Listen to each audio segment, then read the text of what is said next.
Selfie, c'était le mot de l'année en 2013 selon le dictionnaire Oxford. Cette pratique, qui touche essentiellement la génération des digital natives, mais pas que, s'est aujourd'hui invitée dans les musées et centres d'art. Le selfie, et de manière plus générale les usages de la caméra mobile, entraînent des débats dans le monde de l'art qui, on va le voir, ne sont pas nouveaux pour autant.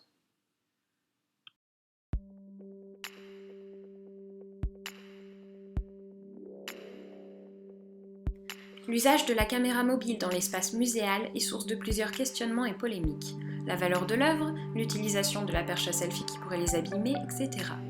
À l'entrée des musées et des expositions, le visiteur est souvent interpellé par un sigle interdisant la photographie, comme dans les musées nationaux d'Orsay et de l'Orangerie à Paris.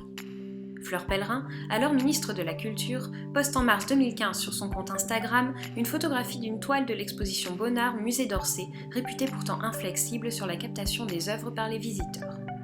Pour justifier son geste, la ministre dira qu'elle ne fait qu'appliquer la charte Tous photographes du ministère.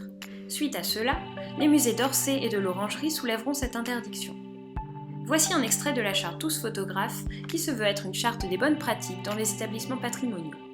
Ces dernières années, la pratique photographique et filmique dans les musées et les monuments est devenue un phénomène courant qui trouve souvent son prolongement sur les réseaux sociaux. Le ministère de la Culture et de la Communication a souhaité accompagner les établissements et les associations de visiteurs dans la conception d'une charte d'entente où sont posées les principales règles du savoir visiter et du partage de la culture à l'heure du numérique. Cette charte est susceptible d'inspirer d'autres ministères, les collectivités territoriales et l'ensemble du réseau des structures culturelles du domaine patrimonial. Les institutions muséales ne peuvent pas nier l'intérêt que représente pour eux le partage de ces photographies.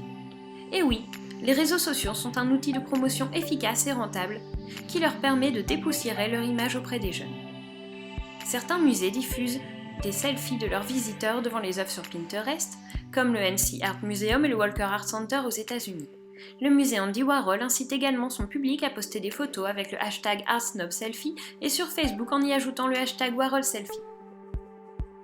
Faire venir les jeunes au musée, c'est aussi la volonté de différents mouvements mondiaux pour promouvoir la culture auprès de ces générations.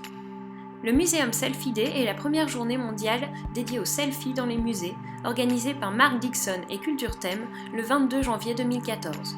Museum Week, lancé la même année, est un événement qui s'étend sur une semaine et qui invite cette fois-ci les institutions muséales à communiquer sur elles-mêmes à travers une thématique par jour par le biais du personnel qui fait vivre ces institutions.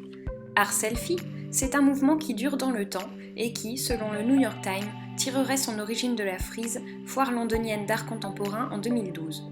Suivi par les personnalités comme Beyoncé et Jay-Z qui posent devant la Joconde, Art Selfie incite d'autant plus les jeunes à aller au musée pour suivre le mouvement. Les pratiques des digital natives peuvent ainsi être mises au service des institutions pour faire parler d'elles et moderniser leur image. Mais au-delà des enjeux pour les musées, intéressons-nous aux pratiques en soi.